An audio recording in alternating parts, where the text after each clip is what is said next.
Hi, I'm your host Jeremy, this is Lingo. Yes, in this lesson we're going to learn how to say TGIF in Chinese.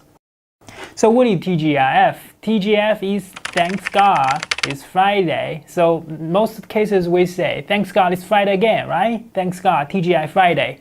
So thank God it's Friday. The meaning is 感谢上帝又是周五了。But we don't really say 感谢上帝又是周五了. It's super awkward, right? Very academic and literature translation.